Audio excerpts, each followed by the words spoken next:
Gather, veterans. It's time to join the fight. The long war begins.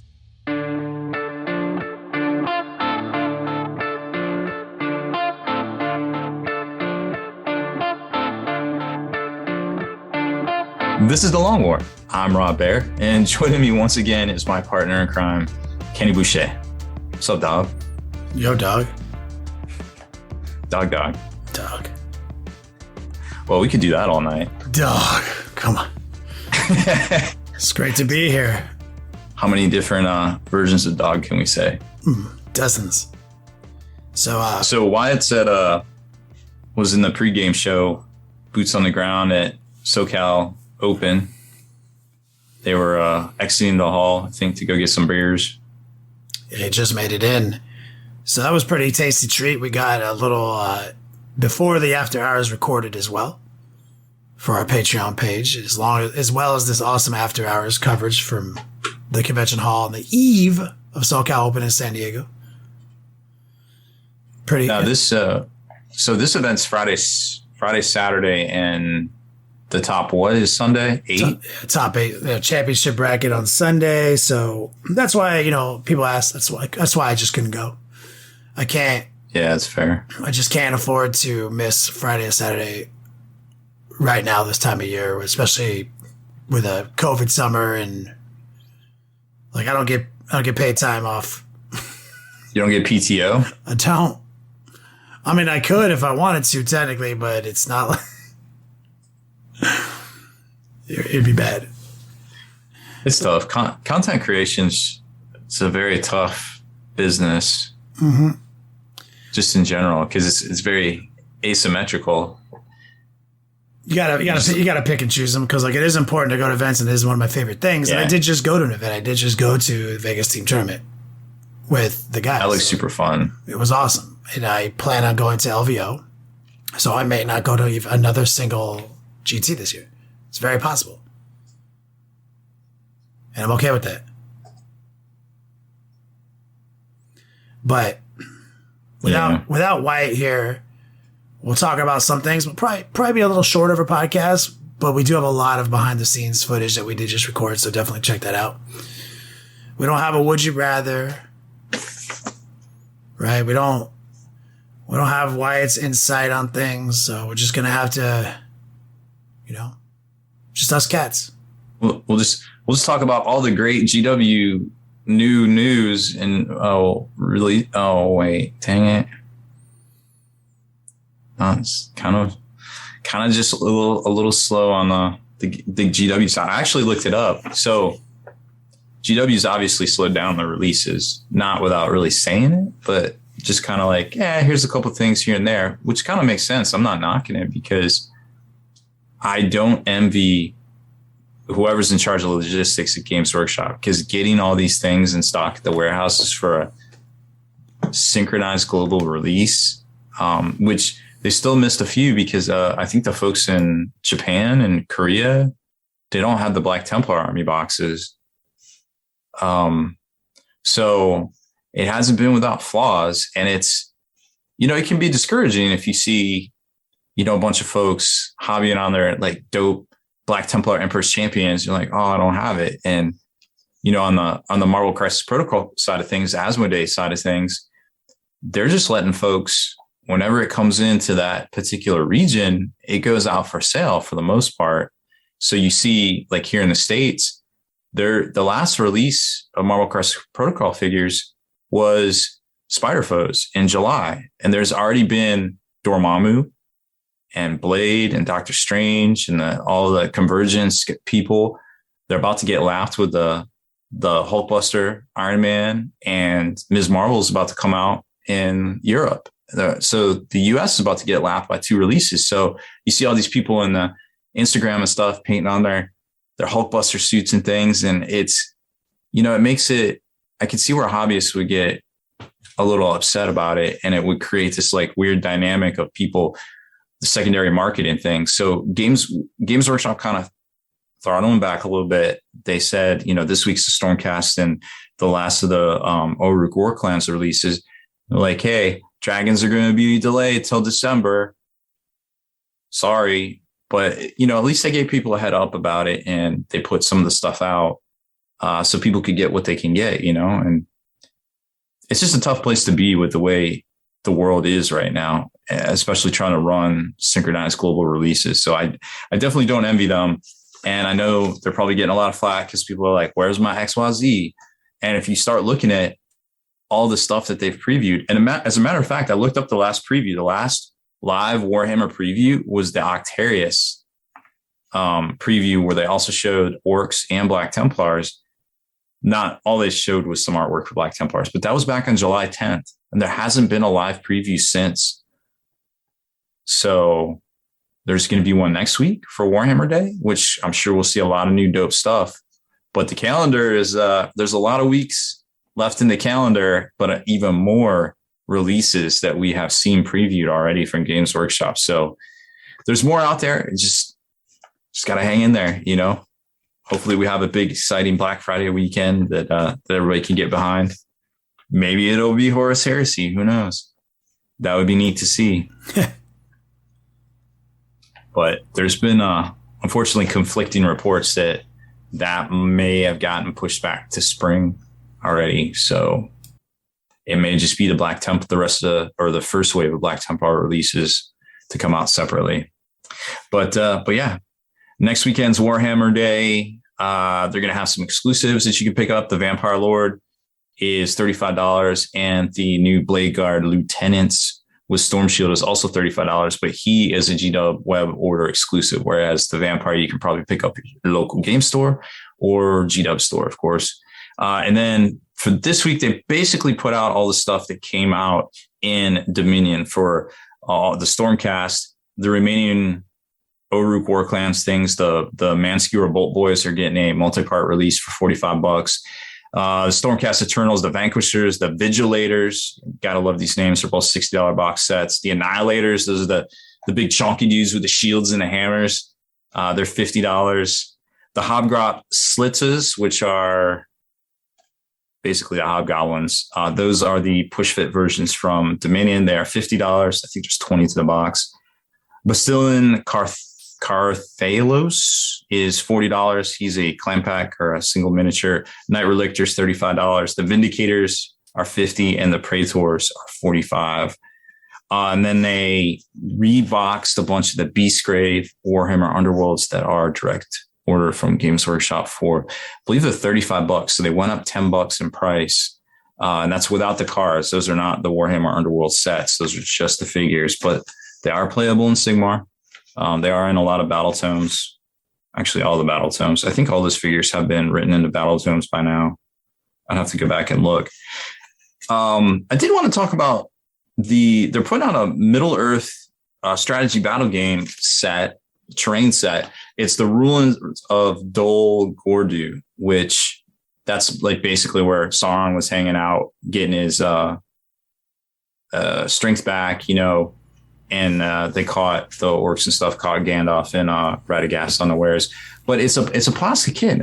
Supposedly it's reconfigurable to different things, and you could definitely use it as chaos terrain because it's got like all those crazy pointy chains all over it, and it just might be a neat kit. It's $50. I haven't seen like how many sprues it comes with.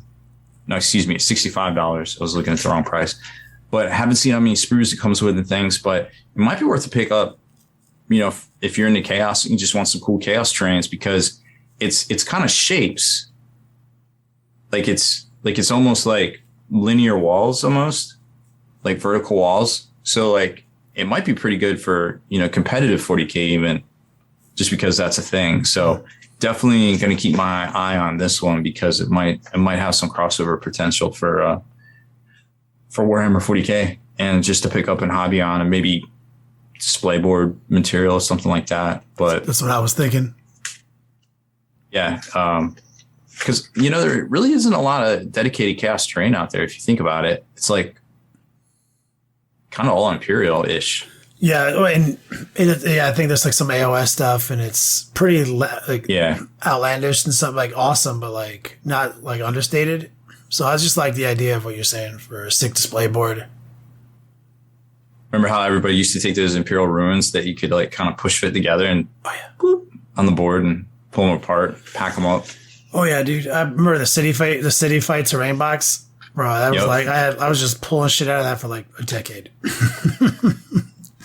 Oh, the classics. I've never once actually assembled terrain to make a gaming table in my life. I just you plug that shit out for splite boards, bases.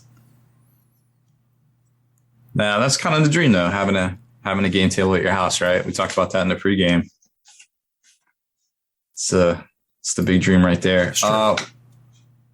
Want to talk about a couple of other things that were semi-GW related. That Evil One has a great Patreon following, has done a bunch of Kickstarters already, launched a new Kickstarter. It's called Roman Ad Astra, it's just basically a bunch of guard dudes that kind of would make great PDF or, alternate guard miniatures, of course.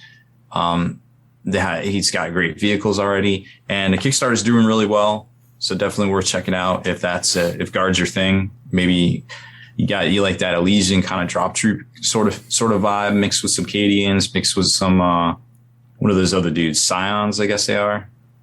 They're a little bit sounds right with the padded looking deal. Scions. They're a little chunkier scale, but these things all kind of work together, I think, from the look of it. And did you see Table War actually has 3D components, the tableware cases? You can go to, they have it up on Thingiverse, I believe, and you can get the inserts and print them out, like for like dioramas and things, and then to put into a case. I didn't know that. I'm gonna take a little note. Take a look at that. That's pretty cool. Like seeing, I think that might be like the first peripherals. I guess you could say it's a peripheral. Well, they used to sell them. Yeah, that's sick because they sell like they used to at least sell certain things to do that with your tableware case, but this sounds so much better. And it's like a win-win because, I can't imagine having to order all that stuff, from China right now is even worth it. So like if you can give people a value, like, hey, just print this out, slot it into your stuff, you're good to go. That's just value all day. And I think it's a really neat idea that we might see catch on from other retailers. And something very similar Victoria Miniatures put out, her Van Diems, they're basically jungle fighters, but they're the lady versions. And the whole kit is 3D printed. But I haven't got my hands on it yet. The ones she painted up to showcase look great. And, very, very, very fresh prints.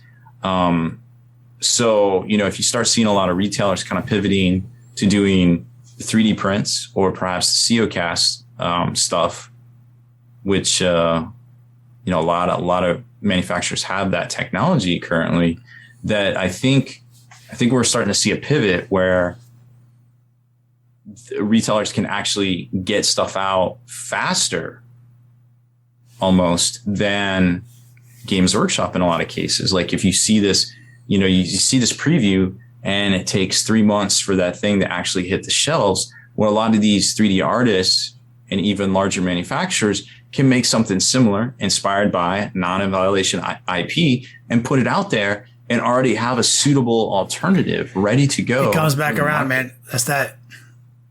That's one I tell you, that first box that dropped with the assault intercessors and the assault aggressors or whatever they were, and the what the fuck are the super melted guys, the eliminators, eradicators, eradicators, yeah.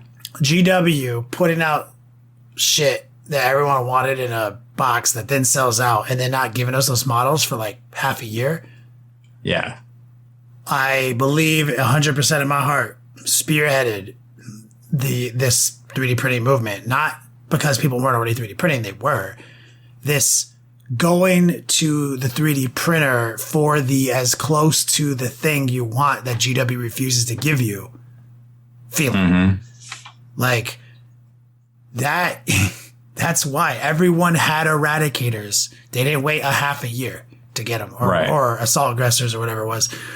Like, so you're seeing that every time. So GW kind of set the stage for this. They got us used to these fanatical releases. They sell us tickets to the hype train. And then every now and then they forget to actually let us get the stuff that we bought from the hype train. And then we just go to these Kickstarters and get these models, and then we never come back to the hype train. There's definitely been, and notwithstanding the fact that there was lockdowns and people were at home with nothing else to do but order shit on Amazon. Hey, let me just get this printer. Let me just get this resin. GW spends some untold amount of money on a marketing push, right?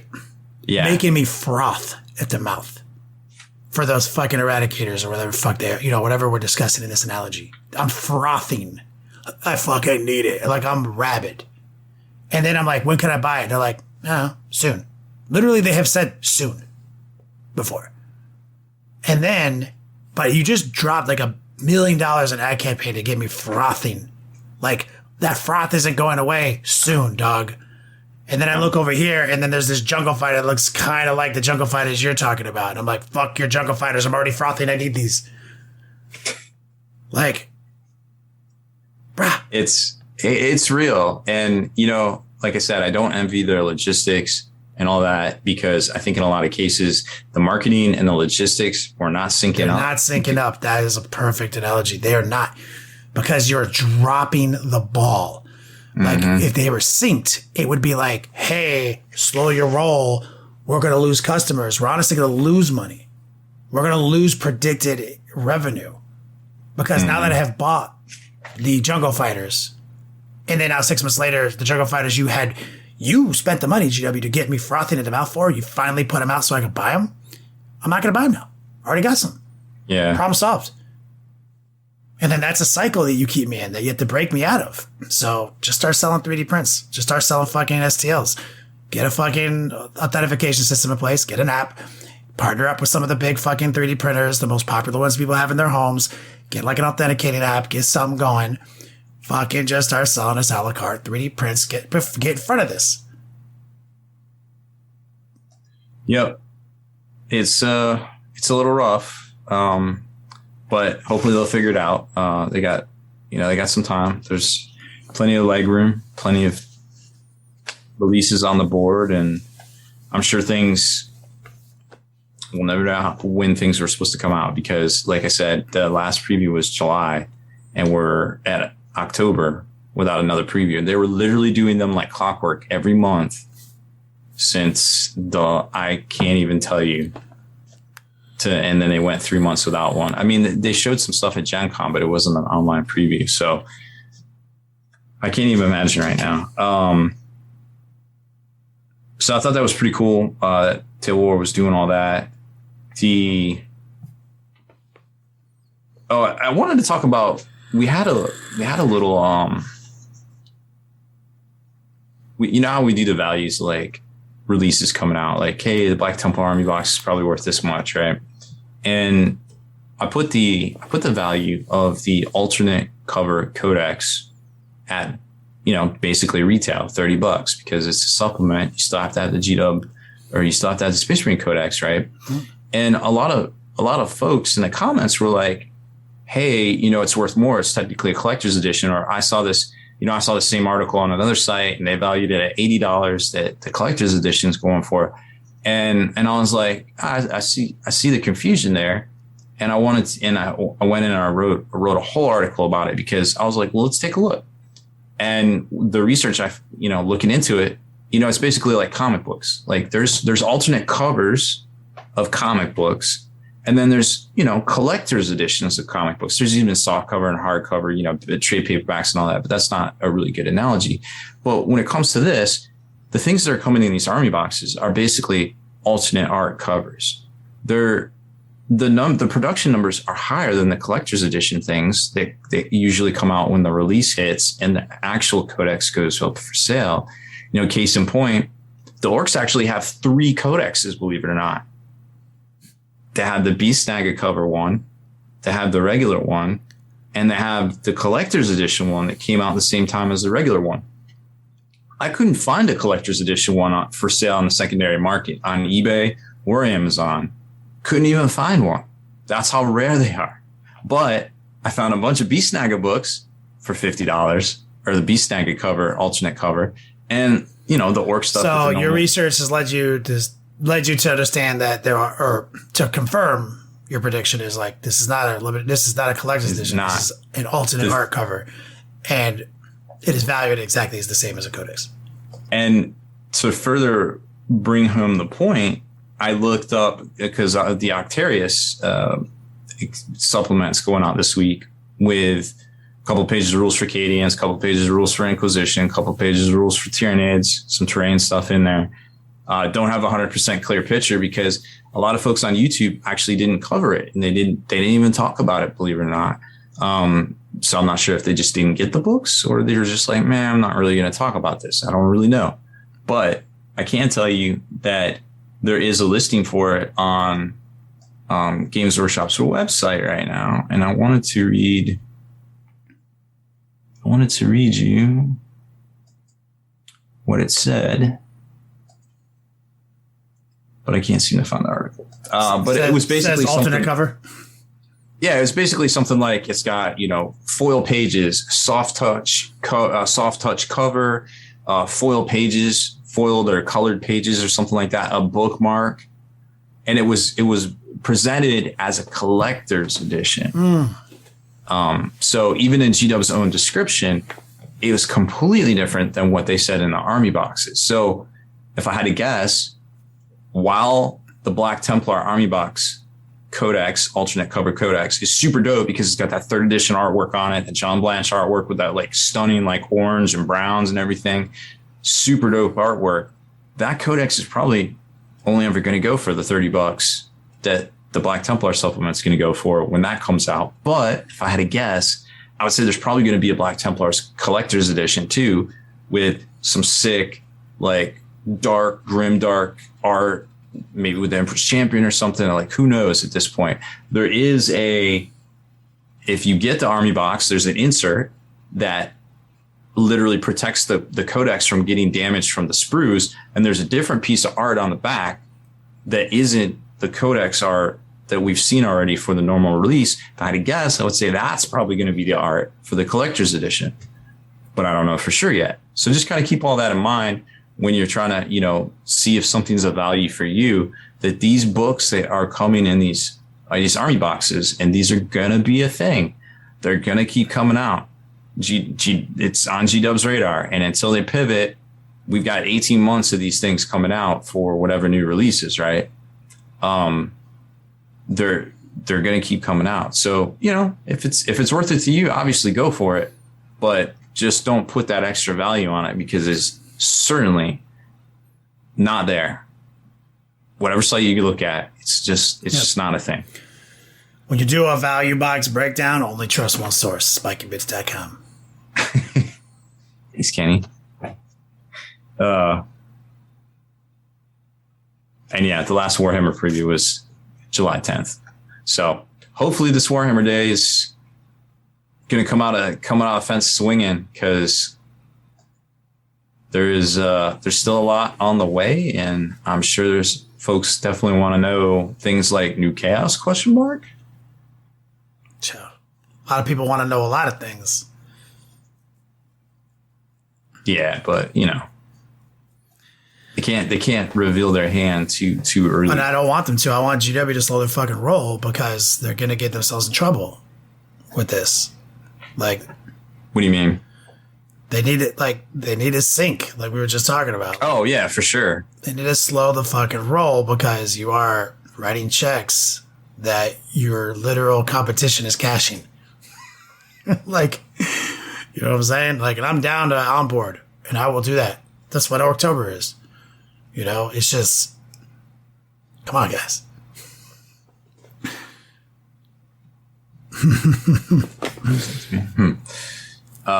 Yeah, I think they'll figure it out. It's a very difficult time for everyone out there. What? Just logistics wise. It's not for me. No? I just want to buy these things. I don't see that. I'm not having any logistics issues. You know what I'm saying? It's usually it's not an excuse that someone is going to accept. You paid $1 million to advertise to your market, and they want what you just sold them. So wait, logistics are kind of clogged up, guys. Hold up. That ain't going to stop me from I'm not going to hold up. Yeah. The feeling you have induced in me is not going away because I should be rational when you just paid money to make me irrational. No, right? I get your point totally. It doesn't matter. Like they are the masters of creating irrational fervor in their product. Like it is sick. Like it's the hype train, baby. They're selling tickets to it 24 hours a day. They're selling tickets to it.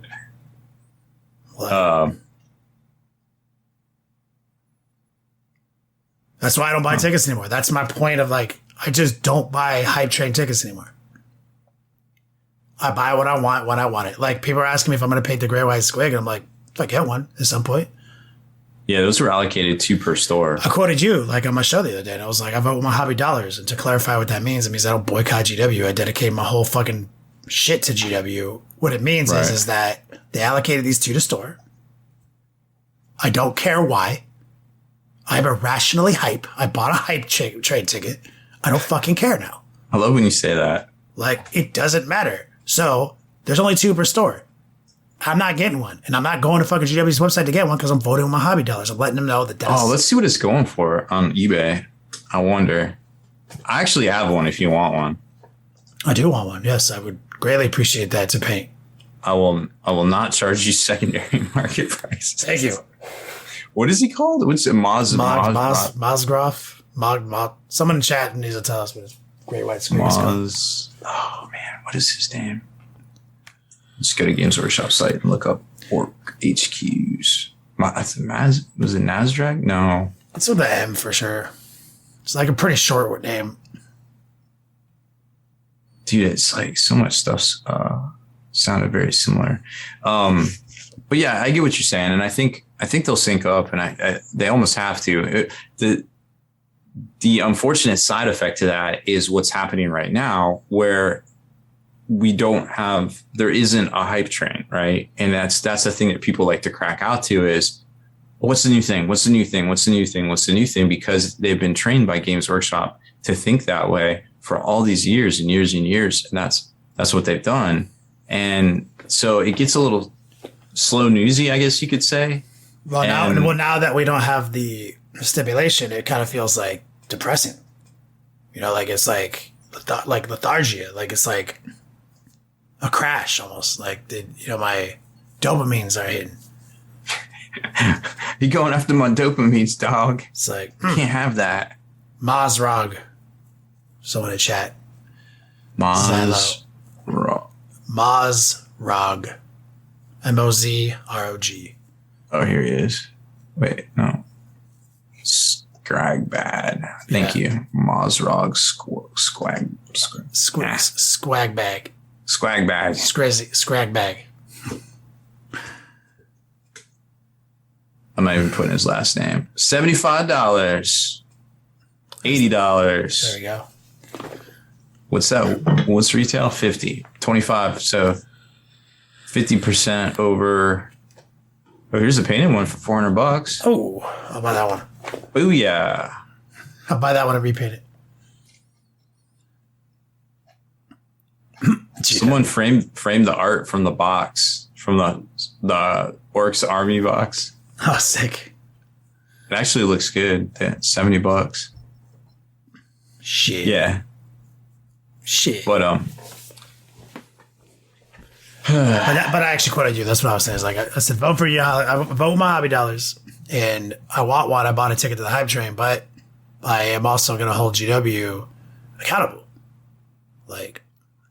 Allocating it to two per store is just so rough. But the thing is okay, sure, I can rationally acknowledge why you don't have enough, right? They even sold that on their website, so it's not like they had some. It's not like they had some hidden cash. Right? They literally didn't have enough. So while I commend you, Games Workshop, I'll try to make sure everyone had 2. I also would remind you that that's one of those, that the opportunity to be a leader, and leaders don't always get to make easy choices. So you made the easy choice. Everyone gets 2. Well, that's not a usable sum of product to anyone. Selling 2 boxes of Mazrag is not changing your fucking profit margin that month. Is not helping you pay rent that month. Nothing about it. It's not like it might as well be 0, right? It's 0 because nobody's getting them, right? Because like you're giving one to your best customer first. Every one of you guys has a best customer who's on that list. And then the other one's already accounted. Like you have 0. So instead of making the easy choice, make the hard choice. You know what I'm saying?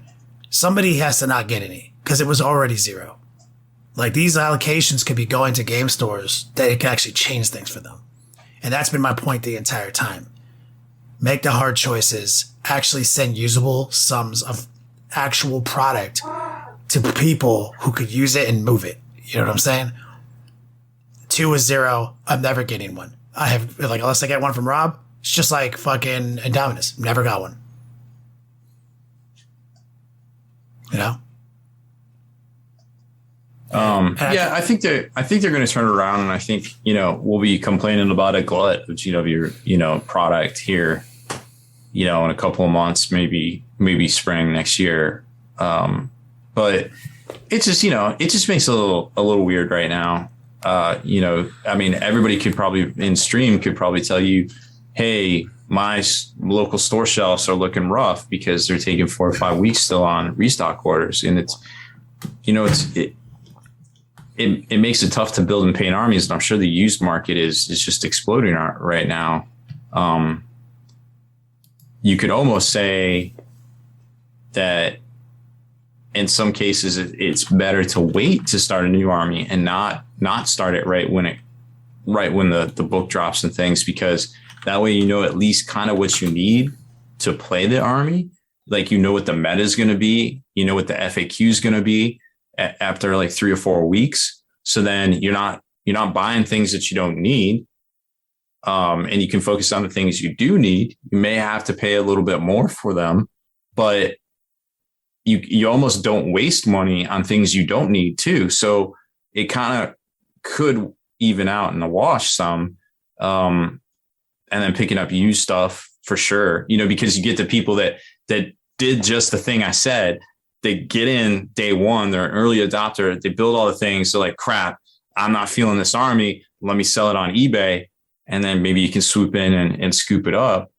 Or at your local scene, check your Facebook groups and things, because you just never know. It's almost like waiting. It's just kind of better right now. So. Yeah, no doubt. But let's take us a quick intermission right now, real quick, and then we'll set up to do the meat and potatoes.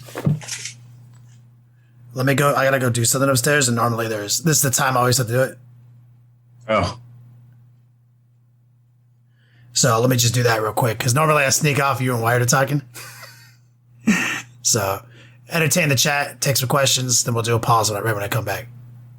So live Q&A with Robbie B. Yeah, somebody was trying to ask a question anyway. Yeah. J2192 Aussie, it looks like. Yeah, normally we don't take questions right now, because it's like kind of like the live podcast recording. So we try to stay a little bit more on task, but yeah, if y'all got questions, definitely ask away. Yeah, cat corner. I had some cats here. Brandon Dollar on YouTube. But they kind of sauntered off. They just kind of do their own thing,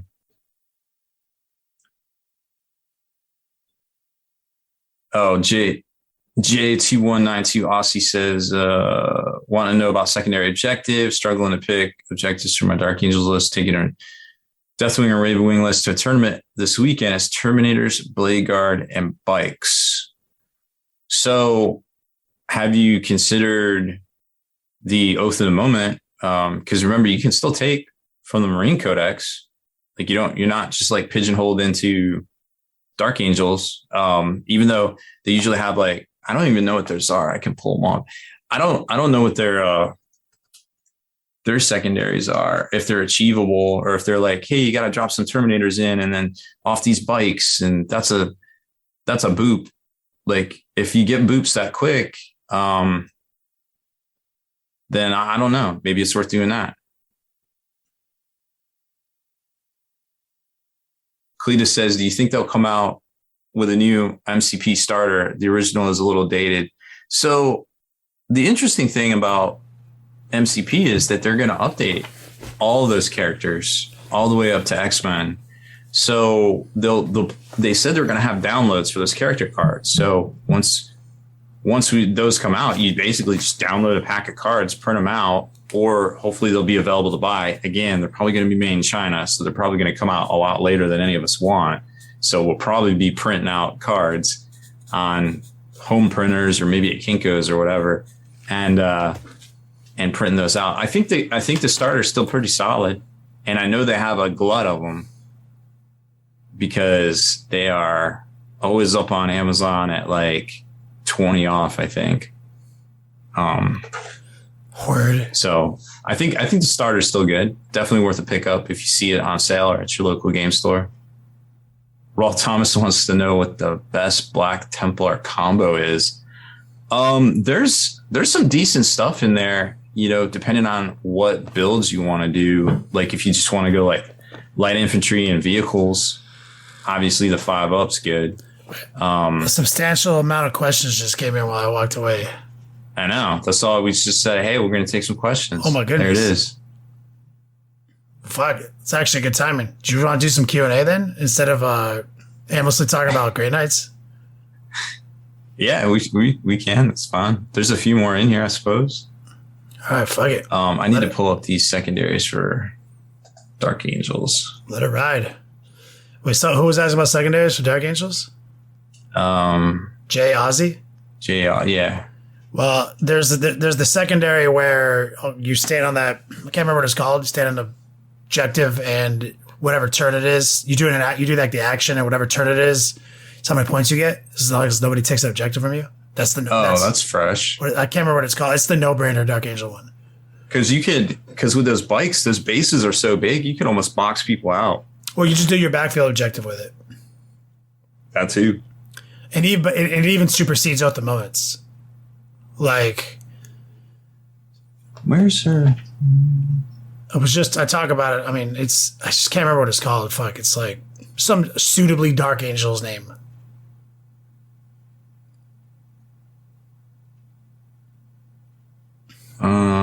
Stratagems. Let me look at Dark. And while you're looking that up, Brandon says, any advice on units for World Eaters other than Karn and Berserkers? I would just wait for the rumored World Eaters book to come out. Deadpool spinoff, Battlefield Supremacy?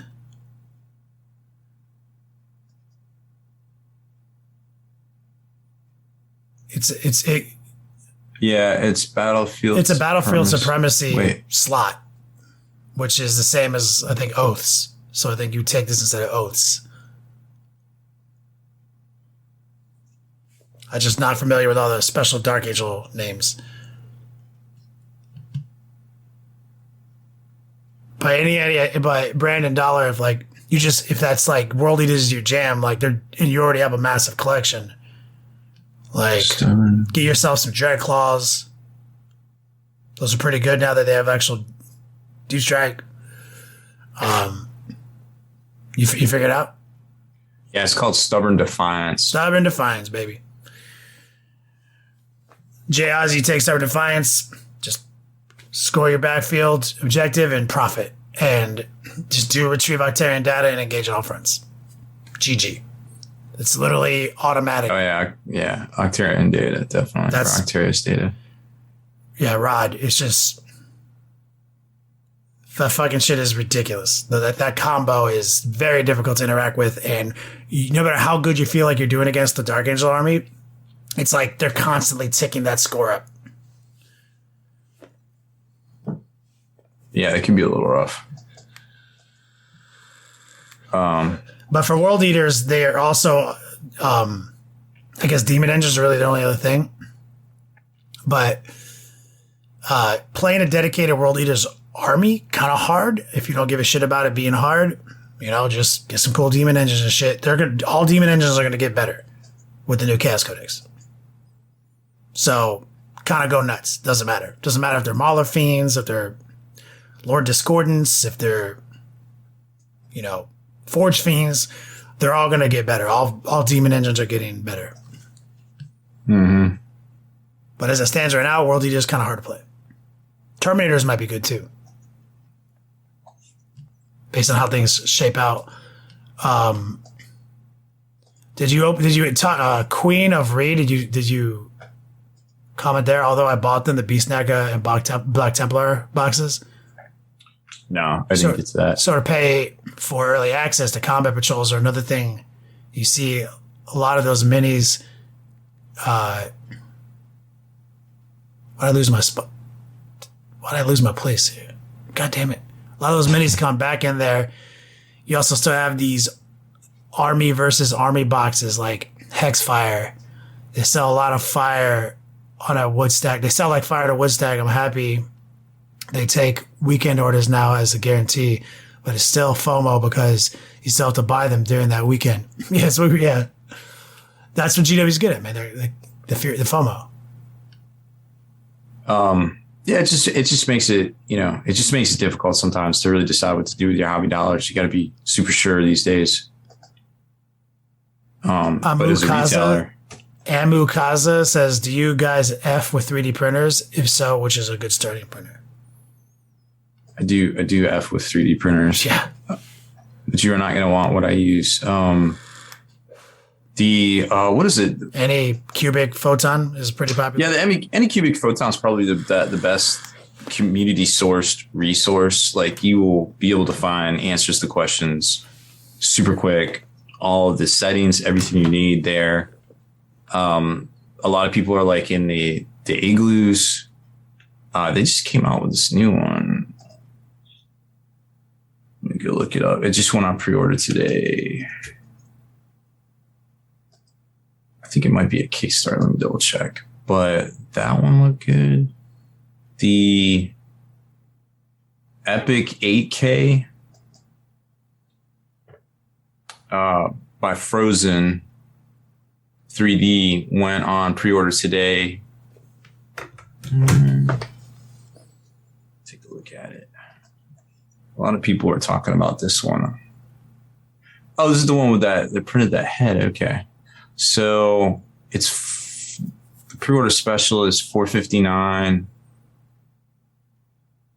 It's kind of expensive for a shelf, at-home printer. But supposedly the resolution is like sick, and it's going to come with some resin. Supposedly that's 30% off. Adam Burke, 1997. Are Deathstroud Terminators worth their points for a 6-man squad? A friend just gave me some for my Death Guard. Deathstroud Terminators are the best unit in the Death Guard Codex, possibly pound for pound one of the best units in Warhammer 40k. Sure it's not Nurglings? I mean, Durgan's pretty good, but Deathstroud Terminators they fuck. They're so useful. And so if you're going with 6-man squads or a 6-man squad, it's a deliberate choice. So it is worth it, but you have to funnel other elements of your list into the reason why you're taking that. And that's more of a Deathstroud spam list where you have like 3 squads, like 15 Deathstroud. So that list does fuck. But if you're only just going to have 6 in your list, I would break them up into 2 3-man squads and deep strike them and use them for other objective. I literally only use a small squad of Deathstroud Terminators on my list. But I do acknowledge that like the 15 Deathstroud list is real fucking good. So Deathstroud, however you want to play them, yeah, they're good. Your boy Andrew says, favorite Pro American, why? Perturabo for Rob?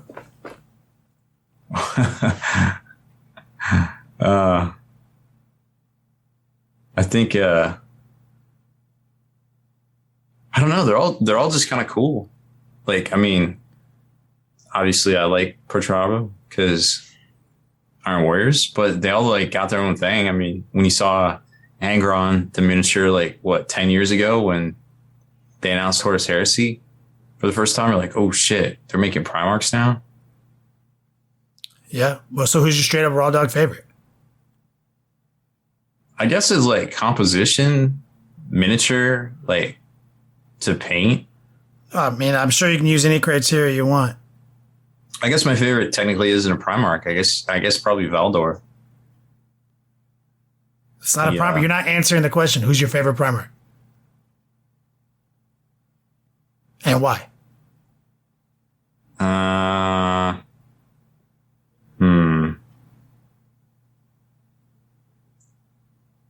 Who is my favorite Primarch?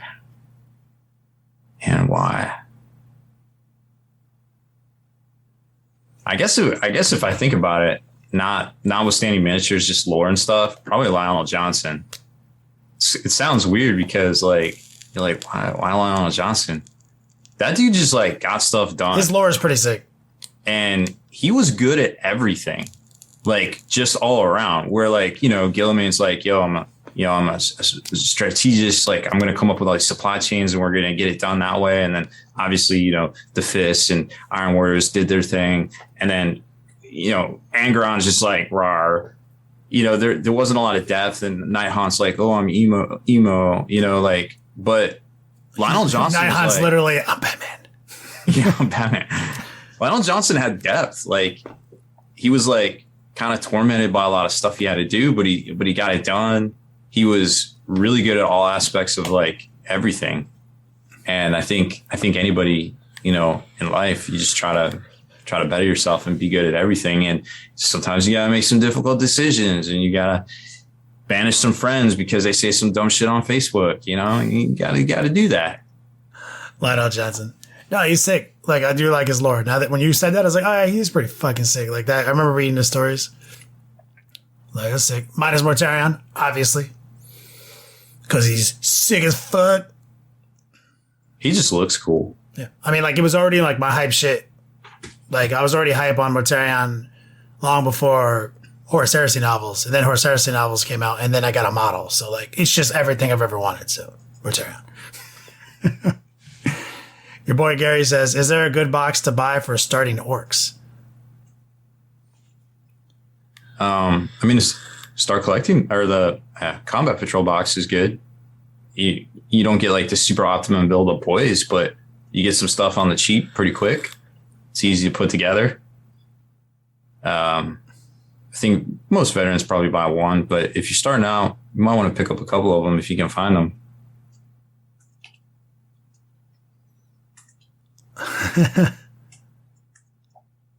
That's what I would go with. There was also another printer I wanted to talk about real quick. The Sonic Mini 8K is pretty good too. It's a comparable price. But any of these 8K printers, you're not going to see those. They almost look like thumbprints, for lack of a better term. I don't know what the technical term is, but you'll see those thumbprints sometimes when you zoom in on 3D prints. Like the Abalone pattern. Yeah, because, you know, the slope and it just can't do its thing. But these things are printing at so many microns and so tight with the layers that it doesn't do that. Well, and if you see it, it's textureless. Like, it's not like not like it's there. It's just because you see the layers. Yeah, it's kind of sick. That one a lot of people have things to say about too. And I think they're.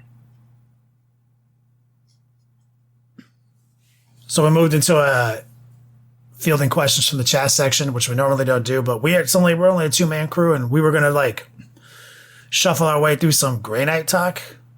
Did you say we're a 2-man crew? Yeah. Okay. Yeah, we don't have Wyatt, so we were gonna just like, you know, get through something like, you know, that Rob probably already wrote an article about. So instead, we can just generate some new content. I feel like asking questions in the chat, go nuts. Could be anything. Could be an AMA style hobby question. It could be who's your favorite Primarch, which is Mortarion. Anything like that. My boy, the Hod in chat, he's been showing up here and there online. He says, this is for all my homies at Joe's Crab Shack. I feel like that's an inside joke. Are you at Joe's Crab Shack? Like, I don't, like, what?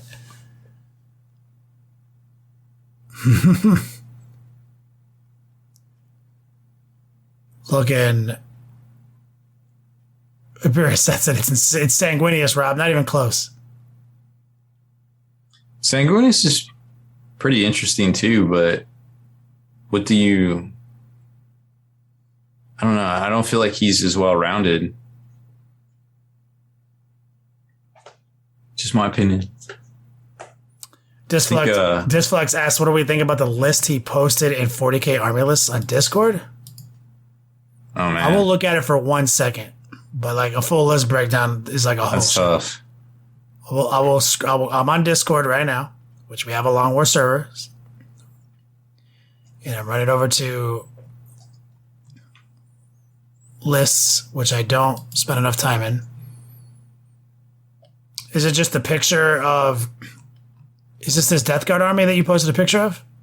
See, this is exactly what. This is a great list. You just posted a picture. Fuck yes. I can get behind a picture instead of an actual bunch of text. Looks like some Deathstrike Terminators, two Plague Burst Crawlers, 2 Light Haulers, another squad of Deathstrike Terminators, some 3 squads of Deathstrike Terminators. Oh, I like it. So you got 9 Death Shrouds, Lord of Contagions, Plague Casters, Tallyman, Volkite Dreadnoughts, Flesh Mower, Blight Drone, and a bunch of Poxwalkers. It's good. The 9 Death Star Terminators are really going to help work the board. The rule of 2 happening here with 3 distinctly different types of firepower coming from your haulers, your crawlers, and your Volkites. I endorse every element of this list. I think you'll do fine as long as you use good movement. The only part of the list I don't endorse is the Poxwalkers. Poxwalkers don't do actions. They only do spread the sickness. And having a lot of experience with trying to do actions of Death Guard armies, I moved away from spread the sickness. It's garbage. Like if you're trying to win all your games at a tournament, it's because it's too situational. You just can't predict like what's going to happen. Like how the objectives is going to be laid out. So, and also an action that requires you to be within 3 inches of objective marker is a lot different than an action that tells you to be inside of a whole quadrant, which is what Retrieve Octarian Data is. So like the whole quadrant is your objective. I'm hiding behind a wall, doing an action.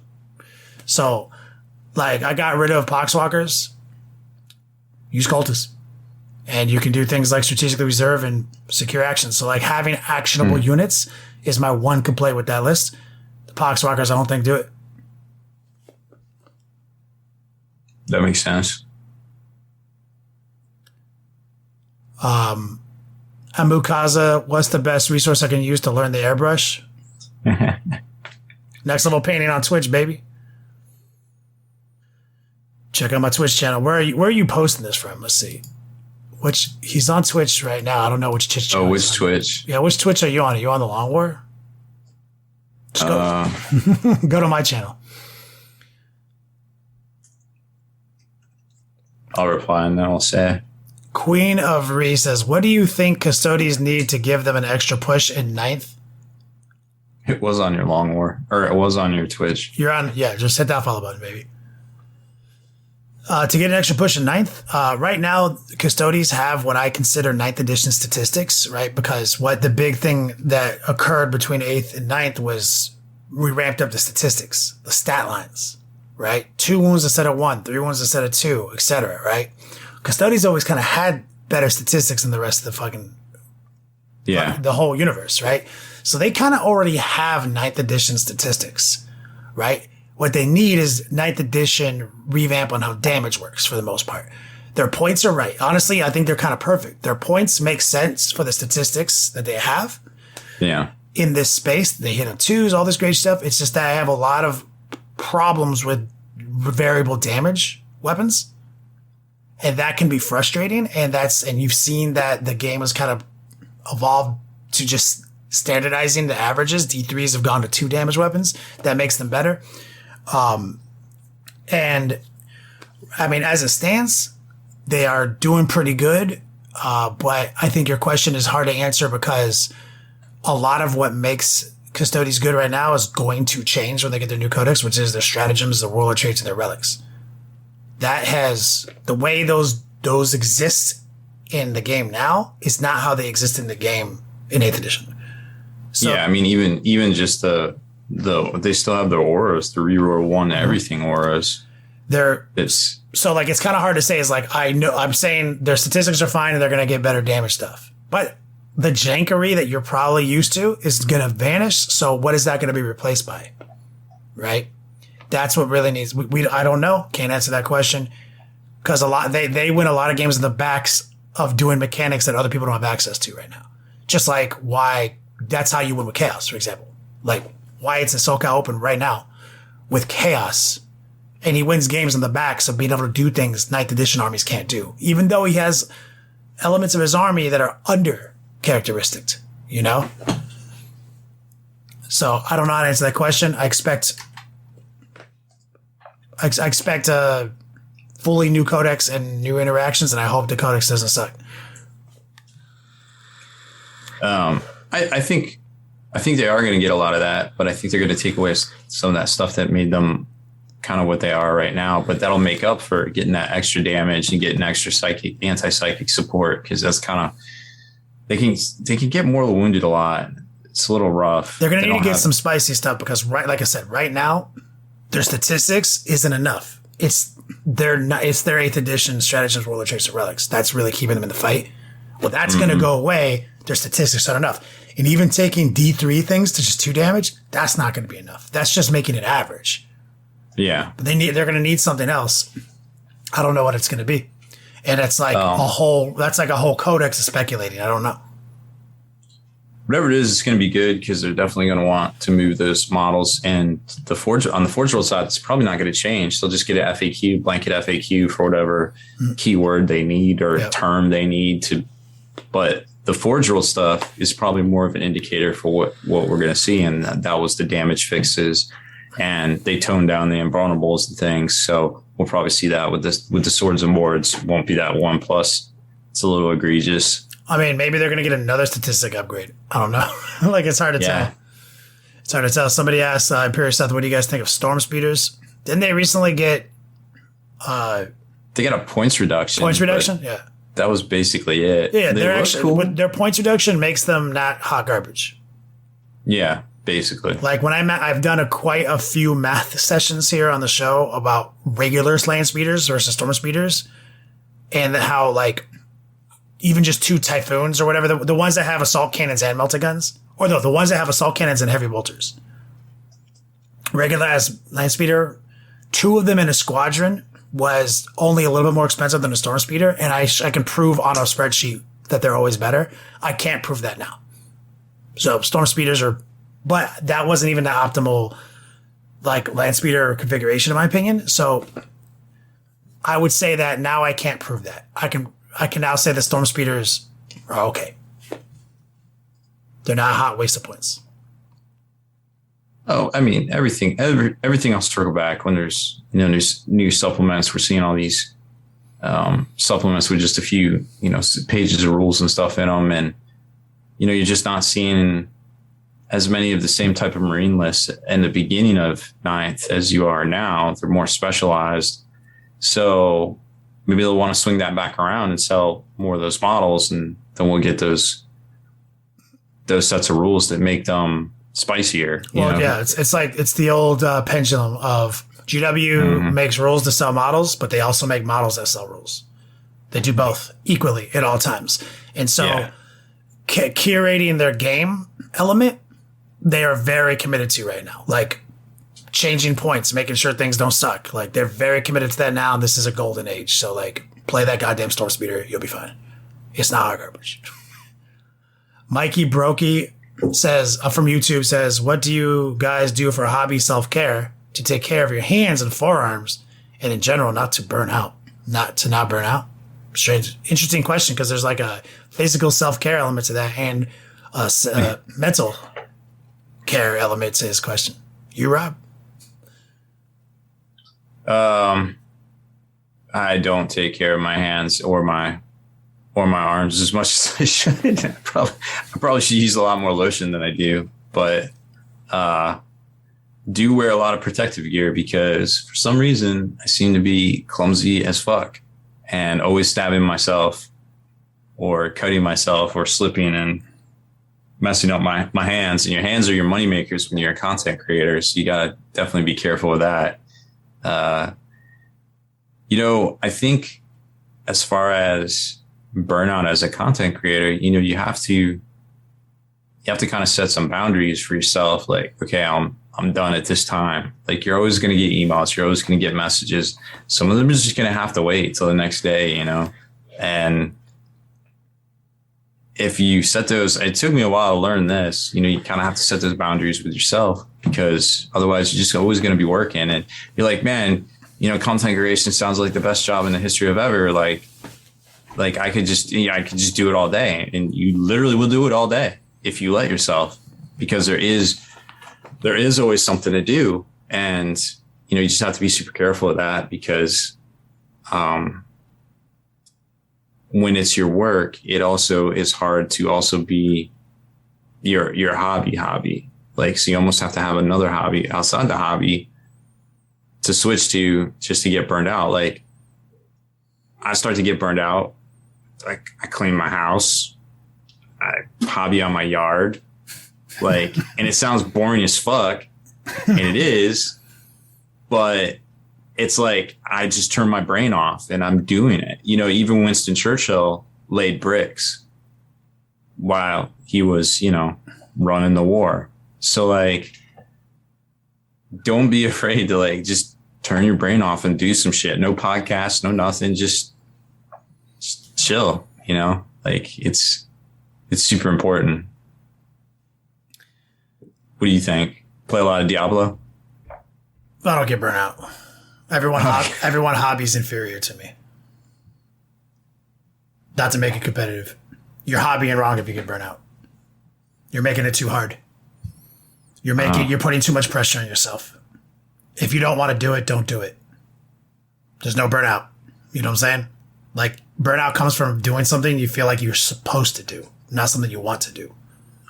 Yeah, they say a lot of sources of stress are kind of holding yourself to false goals or false expectations. It's standards. People hold themselves to standards that they don't actually meet. And then they hold other people around them to standards they themselves don't meet. And it's a vicious cycle. Like, if I don't want a fucking hobby, I don't. And I don't care that I don't want to. And that took a while to get to that mental state. But at the end of the day, these are animate pieces of plastic that I fucking possess and own. Like, when I look at a bunch of gray plastic and it makes me have anxiety because I haven't painted it yet, everyone knows that fucking feeling I'm talking about, right? Mm-hmm. Years ago, just in an epiphany, looked at that plastic. It was like, fucking, I own you. Fuck you. And then I sold it on your Facebook page. I was like, get out of here. Fuck you. Now, I'll go play video games. I don't give a fuck what it is. But I don't let anything I like to do become a supposed to do. That's how I deal with it. And also audible.com. Listen to stories. But it doesn't invalidate Rob's point. Because I feel like what Rob's doing is I don't want to do this. I want to go work in my yard. Yeah. Then he does. And he likes working in his yard. I do like getting outside, working on the yard. It's, just something you can kind of see and appreciate. I guess it's similar to painting minis, but kind of on a more macro scale, I suppose. But on the subject of also lotion, I also don't use any lotion on my hands. So, I do rub my lady's feet a lot, so I do with lotion. So I feel like I do lotion my hands because every now and then she'll grab my hand. She'll be like, "Your hands are so fucking soft. Like, I've never seen you use lotion." I was like, "Baby, I rub your feet like twice a day with shea butter and stuff."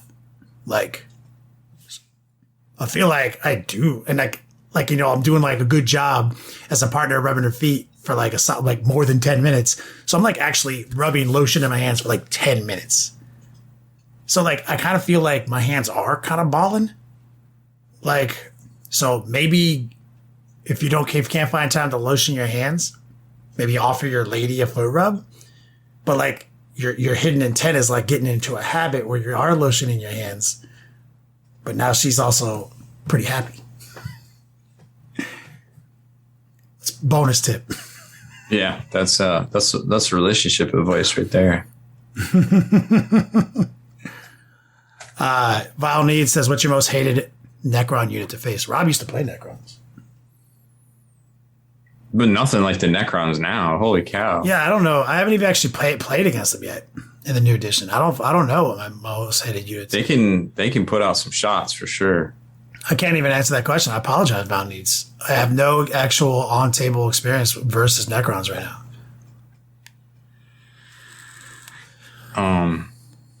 Yeah, that's kind of a tough one because those the Doomstalkers, the ones with the big guns, those were super hot and heavy. Everybody had tons of those in their list.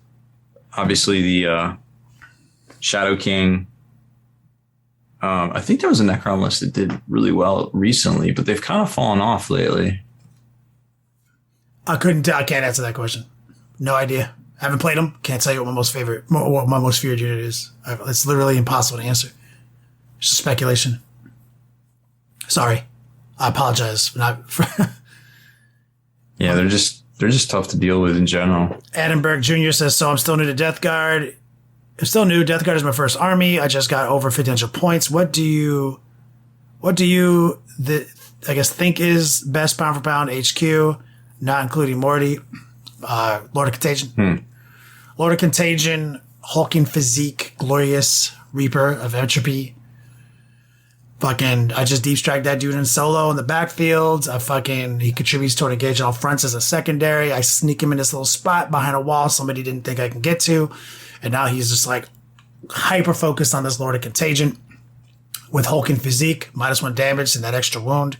He actually is taking some literal ridiculous amounts of bullets and not died and drawn fire off the rest of my army and gets into fights.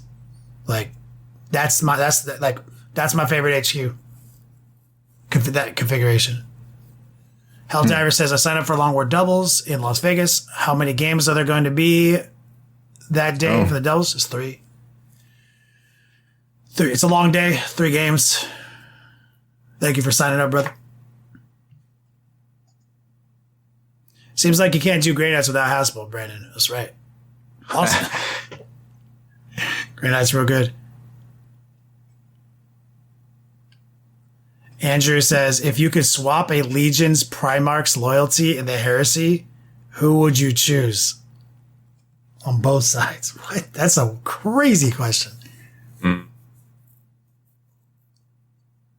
Well, Lehman Russ needs to come to Chaos to make this shit official, first off. I mean, you could almost say Sanguinius.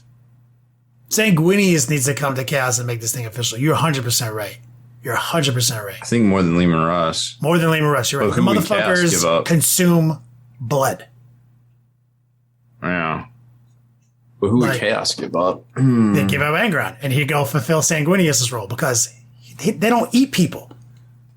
They just they just fuck. You know what I mean? Yeah, that would definitely work. Just swap those dudes. And everything's totally different. And now Horus's main dude, Sanguinius, that's his best bro, stand side by side, and now they 100p win that fucking war.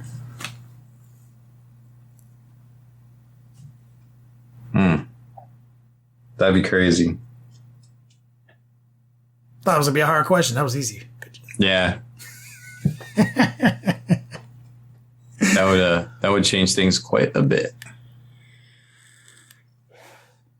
I can't actually see all these questions because I had to refresh the screen. Yeah. Got it. I'm going through them. I think I have back to about 8 minutes ago. Vile needs, if they change how damage works, then won't that change the points? What, you talking about, like Custodes? Probably. Yeah, there'll be a point change, but it won't be as bad as you think it is. They're already really expensive. I think just the fact that it won't be much. They're going to lose the OP-ness. It'll be fine. Please, do they keep the 3++ on sword and board for custodies, or do they go to +1? No, they're not. Like, Nothing has a 3-up save and spammable. No, it's not gonna. It's gonna go away. Yeah. You might even lose. Get ready for it. You might even lose your fucking detachment wide bone, like 4-up invulnerable. I feel like that's not.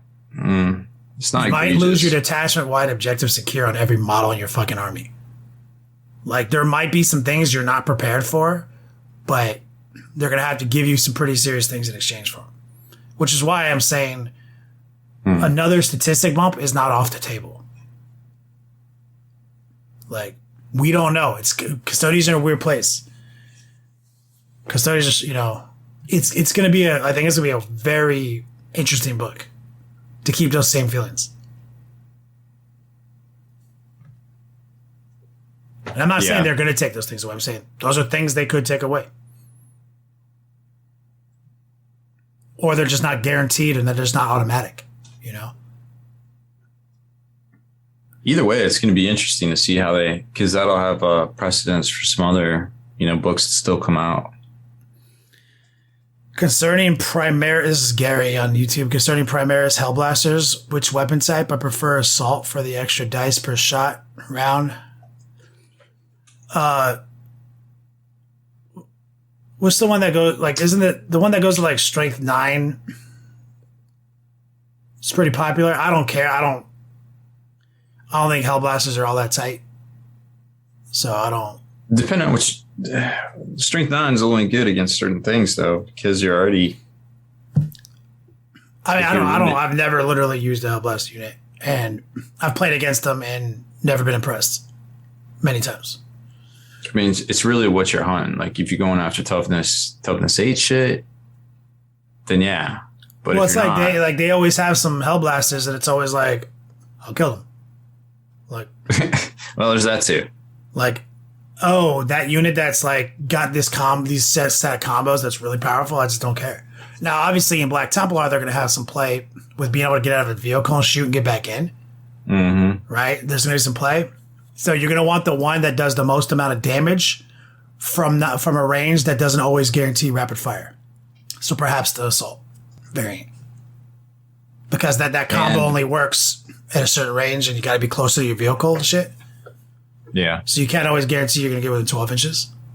Depending on what value you take too, you could either just use the shield dome on the impulsor or just everything's going to have a 5-up. But to use that, the push, the whatever it's called, the fucking stupid power they have that lets them get into close combat.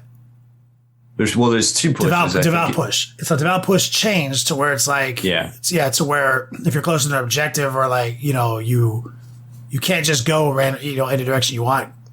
There's checks, but they do say you can get back in a vehicle. So if if you play it correct, Hellblasters. Oh, you can hit and run. It's literally like fired fate. Battle. So they're you move up, then you get out of the impulsor, then you fucking shoot the Hellblasters, then you devout push back in the impulsor. That'd be pretty clutch too. So maybe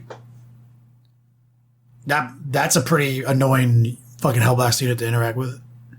Yeah, it can be rough. I believe we call that the shake and bake. I just got to the part in chat that is in reference to me not getting hobby burnt out competitive. Old Mantis house phone is like, Kenny, I'm built different. Built different. You probably are.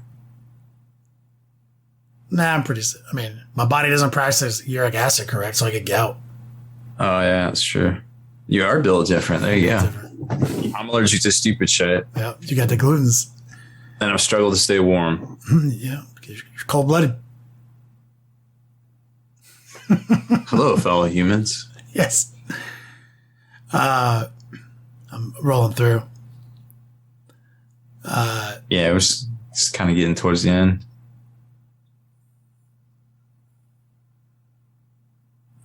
This is a funny one. This is worth a comment. Brandon Dollar. I'm burnt out anytime I have to paint 5 belt pouches in a row Just like the alien soldiers in the Fifth Element with their leader when their leader gets shot. Like I know what you mean. Like 5 belt pouches in a row. He's like, I'm fucking done. That's what that speed paint will help with now. It's gonna be tight.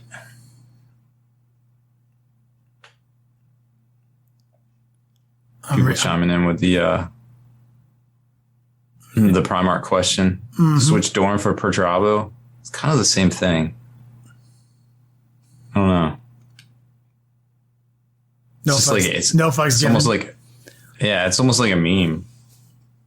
Right. Well, one of them's the attacker, one of them's the defender, right? Yeah, but so you take the Imperial Defender out of the Imperium. Again, I feel like Chaos is going to win more easily now. Yeah, it seems like they kind of need a... Any decision that leads to a more assured Chaos victory, I'm down for it. I mean, for me, it just doesn't matter for me, but I see the overall picture.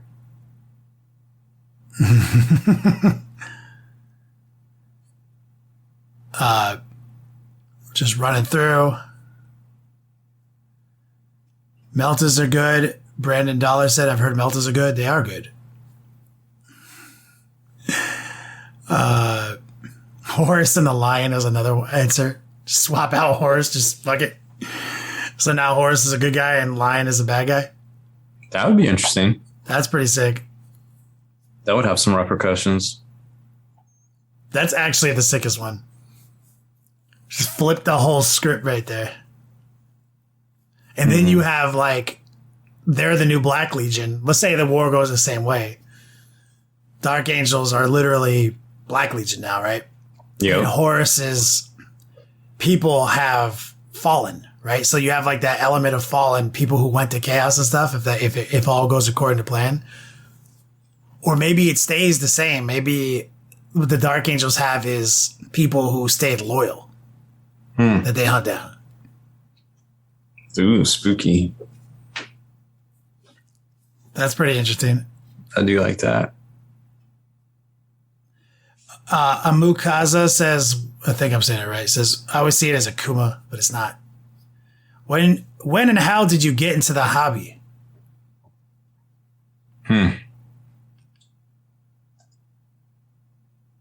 We'll go ahead. Me? Oh, my brother tricked me. My brother tricked me. He was like, you want to play this shit? And I was like, no, this is stupid. It's for nerds. And then we were at like Hobbytown USA, 1997. And he's like, look, man, I got my allowance money here. I'll buy anything I can afford, like with this much money, if you play with me. I was like, this is stupid. I said, no. And I'm just looking at the shelf, and there's a metal Karna Betrayer, a metal Chaos Sorcerer, and Abaddon the Spoiler. I was like, those three right there, buy those for me. I'm in 100%. This is my life now. It always starts with Chaos. Never turn back. Chaos was my first painted figure. I think was a Chaos Terminator, like the Reaper autocannon, that big sick one. Okay. Okay. And I don't think I could afford the Terminator box at the time, the metal Terminator box. And this was like early 90s, late 80s. That shit was like $60 or something. Even back then, it was a lot. I couldn't afford it. So I was like, let me get this one dude. It was like $10 or something. I don't know. I don't remember. $10. Like, I can afford this guy. Got him. In the 80s, you just said? Huh? In the 80s? Late 80s, yeah. God, how old are you? It's hard to say. The late 80s? Yeah. Are you like 10 years older than me? How's that even possible? It's clearly a trick. It's a refraction of the light. I mean, but like, are you 10 years older than me? I thought you were only like a few years older than me. Yeah, I don't know. How old are you? 38. Close to 10 years older than you. God damn. Not by much, but yeah. It's like late 80s, man. What the fuck was I was like in grade school, dog.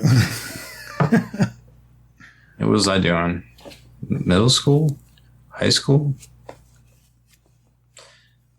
I don't think I was actually in high school until the 90. I'll have to look that up. That makes sense. Yeah, I was like 1997. I was in high school. Like, I think I was like a freshman. If I had to guess, I would say fall of 1990. I was a freshman. Good. It wasn't. I don't think it was 89. It couldn't have been 89. So you were having those. So maybe it was 90, 80. So you were a little younger than I was when you guys started then too. But I did model kits. You know, like I knew about Warhammer, and I bought a few miniatures, but that was the one that got me into like the game stores to actually play. And then I was able to, you know, get a bunch more. Didn't really have a cohesive army or anything because, like, you know, it was basically first edition. It was kind of like a D&D game almost. But it was just like buy some shit and paint it. It was dope. And then my first painted army, I actually think I have a post going out tomorrow. Fully painted army is Black Templars in like 99. Like, remember those metal armor that you could put on rhinos? Oh, yeah. The blade of armor? The spaced and extra armor reinforced, panels. Yeah. I had a bunch. I managed to score those because those were like $20 just for the pewter kits to put on your rhinos and made them like 1,000,000 pounds. And that army, it, you know, looking back at it, I was like, man, I was really proud of that army. I'm looking back at it, I'm like, well, I could paint so much better than that now. But it doesn't look bad. I didn't use enamel paint like the Chaos Terminator. Like I did. I used a lot of enamel paint on my guys. Dude, that Chaos Terminator, I found him again like 20 years later. I don't have them now, but I was like, what the was I thinking? What the? Yeah. It was rough. Blaze asked a funny administrative question. He says, you guys have all these Patreons. Do you have one that accesses them all? We do not. They're all different. Me and Rob have our own platforms and businesses. This podcast is a joint project, but it like historically costs it makes exactly as much money as it needs to pay its bills and its taxes every year. It's really just a way for us to be smart about our hobby time and not have, you know, our hobby, like other parts of our hobby cost us more money. Yeah. Yeah. And still get out to help, you know, run these events at bigger conventions and things. And then we have people like Mike Haspel and Wyatt Turk involved, and they come to events and we try to like make sure that cash flow from this platform funnels into their pockets for like cash and stuff so that they can do things like Wyatt's doing right now, SoCal Open podcasting and stuff. So they're all different. You know, Wyatt's got his own platform. That's his own brand. That's where he makes his money. So there is not one to rule them all. There's no like corporate merger here. There's no blanket organization. It is literally a couple of guys who got their own hype shit going on, coming together once a week to do a podcast. One podcast to rule them all. That's right, Dislikes. Yeah. Just a little hobby flex. Here's somebody asked about if this was vintage. So I got a Toys. I don't know if you can see it. Toys R Us sticker, $15 for this. Not $15 Gen 1 Soundwave toy from 1983. I don't even know. It's obviously been played with. Oh yeah, Coolish Dan says, "Does your brother still play?" He pretends he plays, but he doesn't. He's always like scheming and trying to collect models and paint them, but I don't think he's played a game of 40K. Maybe he plays like one game every 2 years. Oh, I mean, hobbying counts. Getting stuff, painting it. I mean, that's how we all started. Still counts. Yeah, I mean, it does. You're right. You're right. Got some obligatory. Yeah. Rob's a vampire. Is Rob the Emperor? At the beginning, there was Rob. We got some good ones right here. Look, guys, I shaved today, okay? It just makes me look a little younger. Hilarious, guys. Let's see. We'll get a couple more questions in here before we shut it down.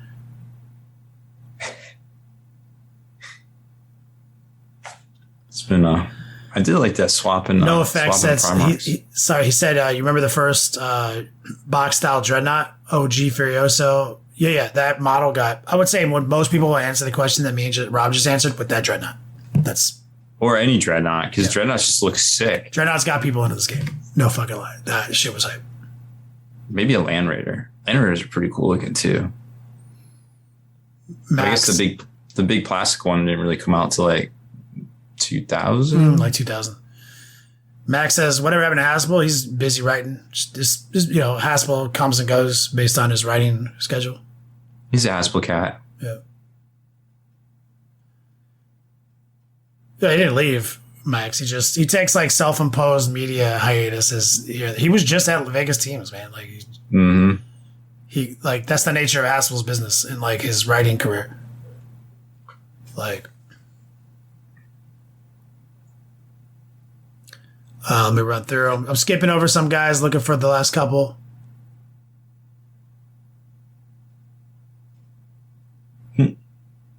I can see him now. Here's the Long War Patreon.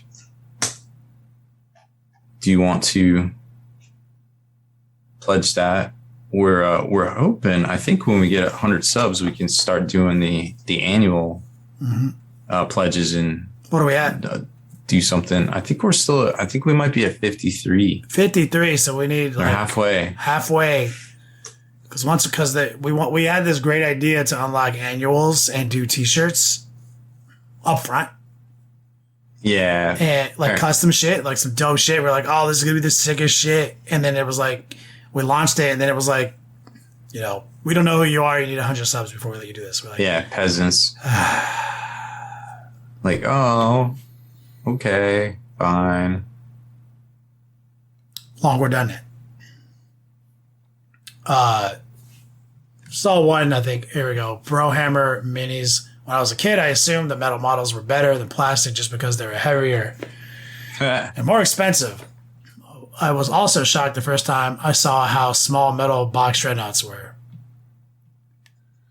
Yeah, it's kind of... When you look back at the biggest models back in the day, like the Carnifex, the Screamer Killer with like those 4 talons, like that was the biggest thing. And now it's like... Itty bitty. I think a Primaris would probably be 3/4 as tall as it. Shit fucking towers. Yeah. Yeah. You'd be like, is that a mini dreadnought? Like for reals. Like, yeah. They make some sick models then and now. Oh my God, the nostalgia, Looking back, they're terrible, but like at the time, they were the hypest. And that's why GW is always impressive, man. Constantly reinventing, just innovating. Even the new Black Templar models, like they didn't put anything in the documentation, but all of the torso halves, the tabards, the legs, they all have numbers on them corresponding to the new each other, basically. Yeah. Like, it's not just an add-on. It's literally a new fucking injection mold. Yeah, it's part of the mold. So generally, I mean, they get the part numbers mixed up sometimes, and some of the instruction diagrams, like every now and then, it's like, they could have done this a little better. But for the designs are always like, dude, come on, how are you guys like? It's basically magic. Yeah.